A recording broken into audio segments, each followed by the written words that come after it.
और जैसा कि आप देख रहे हैं, ये है ताजमहल का ईस्ट एंट्री गेट और हम लोग यहीं से एंटर किए थे।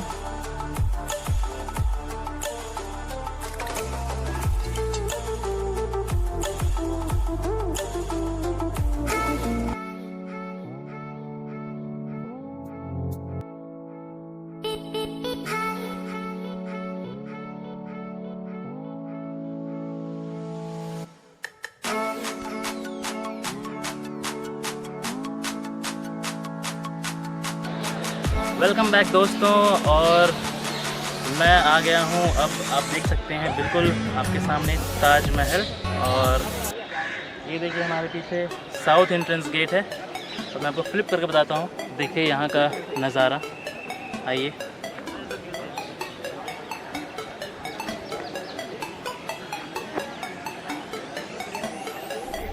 हम लोग आए हुए हैं एक दिन के आगरा ट्रिप पे, और देखते हैं हम लोग क्या क्या और घूम सकते हैं। Stay tune.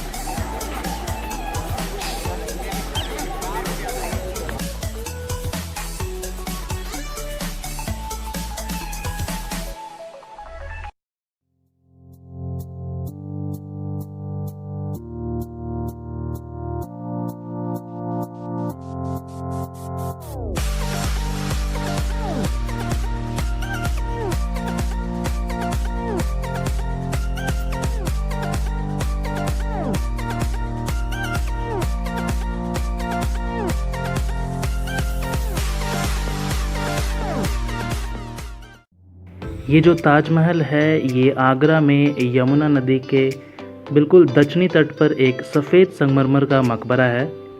इसे लगभग 1632 में मुग़ल सम्राट शाहजहां द्वारा अपनी पसंदीदा पत्नी मुमताज़ महल की मकबरे के लिए शुरू किया गया था।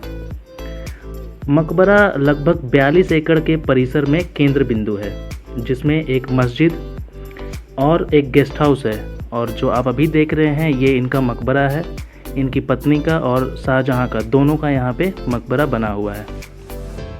अंदर से काफ़ी आवाज़ गूंजता है और काफ़ी सुंदर नज़ारा है अंदर में। और ये आप जो अभी देख रहे हैं, ये बिल्कुल ही ताजमहल के राइट साइड का है, ये दीवाने आम, और ये फ्रंट व्यू। तो जैसा मैं आपको बता रहा था, इसे तीन तरफ से एक नियंत्रित दीवार से घिरा हुआ औपचारिक उद्यान में स्थापित किया गया है। मकबरे का निर्माण अनिवार्य रूप से 1643 में पूरा किया गया था।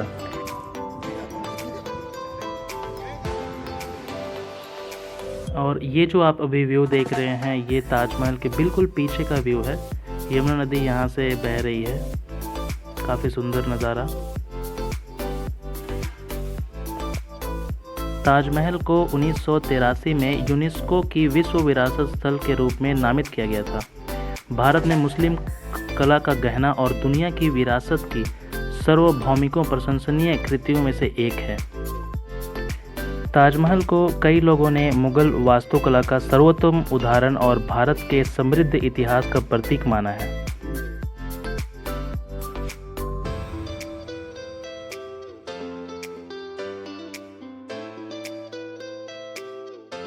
ओके दोस्तों, अब हम लोग आ चुके हैं रेड फोर्ट। आगरा का लाल किला जिसे कहा जाता है। आप देख सकते हैं कितना ब्यूटीफुल है, और ये लाल पत्थर से भी बना हुआ है। काफ़ी गर्मी है यहाँ पे, देखिए।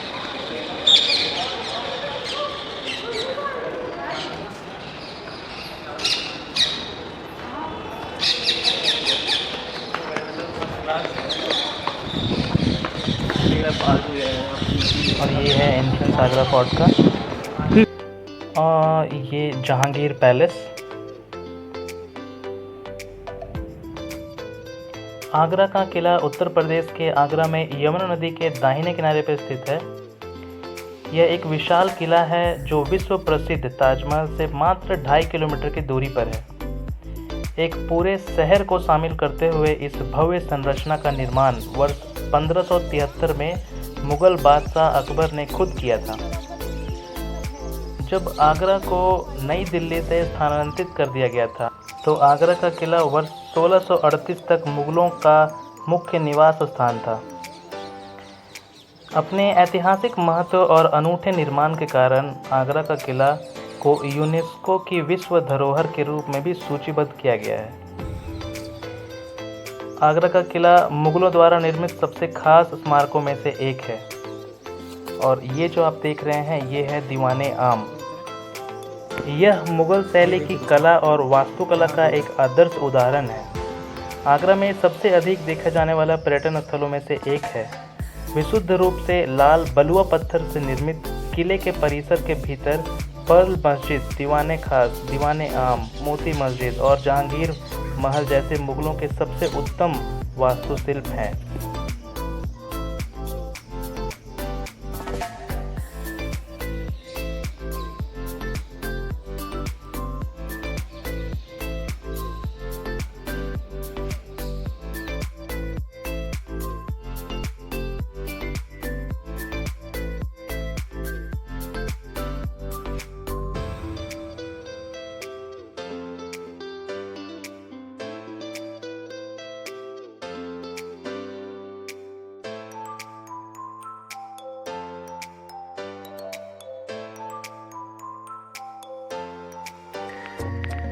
आप आगरा के किले से ताजमहल का बहुत ही शानदार दृश्य देख सकते हैं। यह महान संरचना धैर्य और कड़ी मेहनत के लिए ही समर्पित है। अगर आप आगरा आएँ तो रेड फोर्ट आना बिल्कुल ना भूलें। और आप देख सकते हैं कि दूर से क्या व्यू है ताजमहल का। माना जाता है जो आप अभी देख रहे हैं राइट साइड में, ये जो डोम, शाहजहां को यहीं पे कैद करके रखा गया था औरंगजेब के द्वारा, ताकि वो हर दिन ताजमहल का नज़ारा वहाँ से देख सके।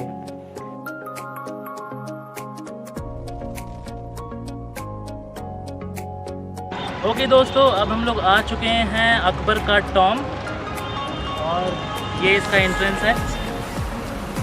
ये सिकंदरा में है, इसका नाम सिकंदरा है। अकबर टॉम बोलते हैं इसको। आ जाइए।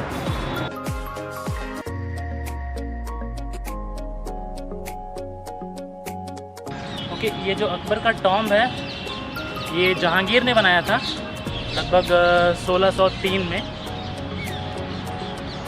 और आइए हम आपको दिखाते हैं कि ये सामने से कैसा दिखता है।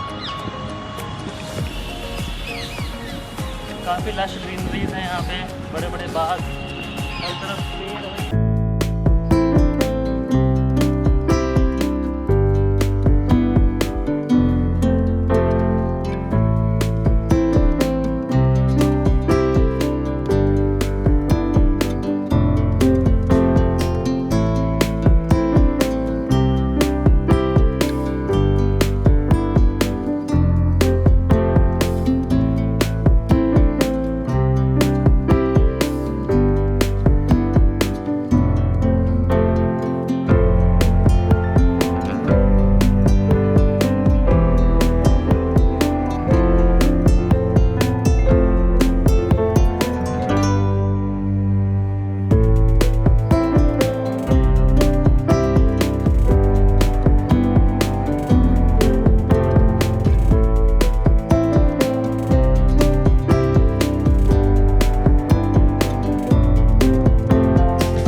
माना जाता है मुग़ल बादशाह अकबर के बेटे जहांगीर ने अपनी बेगम नूर जहां के पिता मिर्ज़ा गियास बेग को एतमाद-उद-दौला का खिताब दिया था।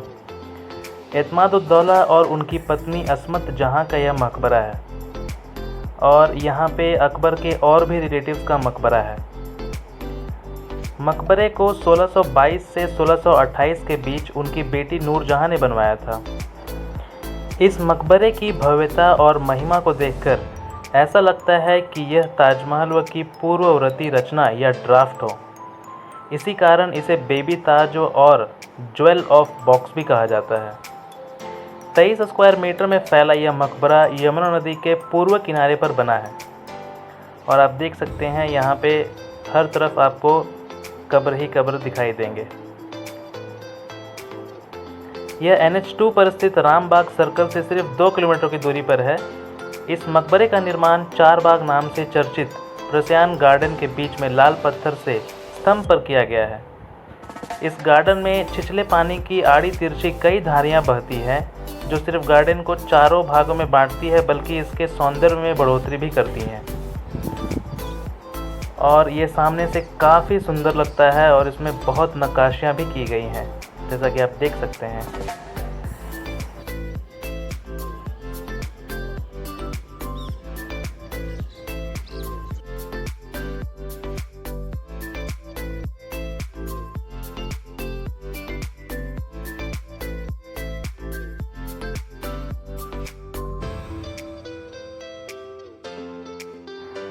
और ये आप देख सकते हैं यमुना नदी बिल्कुल पास से होकर बहती हुई।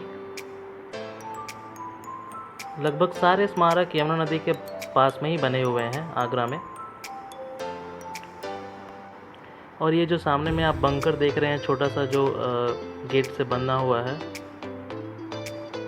यहाँ पे जो आप देख सकते हैं, ये सामने देखिए, ये देखिए, इसके नीचे जाने का रास्ता है बट हम लोग को अलाउड नहीं है जाना यहाँ इसके नीचे।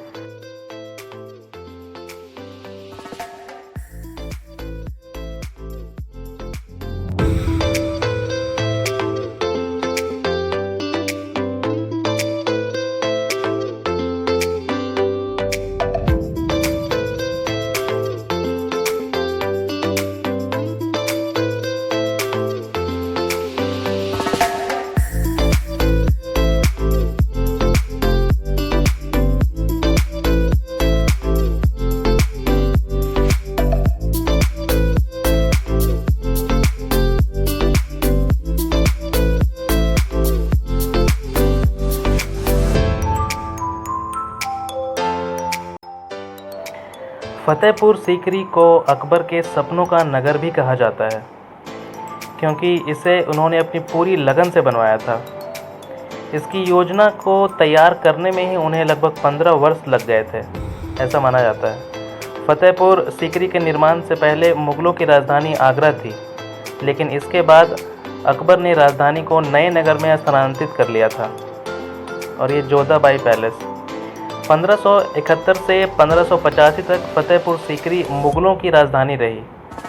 इससे पहले इसका नाम फतेहाबाद था, लेकिन 1573 में अकबर ने यहीं से गुजरात को फतेह करने के लिए कूच किया था। गुजरात पर विजय पाकर लौटते समय उसने सीकरी का नाम फतेहपुर यानी विजय नगरी रख दिया, जिसे आज हम फतेहपुर सीकरी के नाम से भी जानते हैं। लेकिन इस क्षेत्र में पानी की किल्लत और कुछ अन्य राजनीतिक कारणों के चलते अकबर यहाँ लंबे समय तक रह नहीं पाए। आगरा ट्रिप के लिए इतना ही। अगर वीडियो पसंद आई हो तो प्लीज़ लाइक कीजिए, शेयर कीजिए एंड सब्सक्राइब कीजिए। मिलते हैं अगले ब्लॉग में, तब तक के लिए thank you so much, bye bye.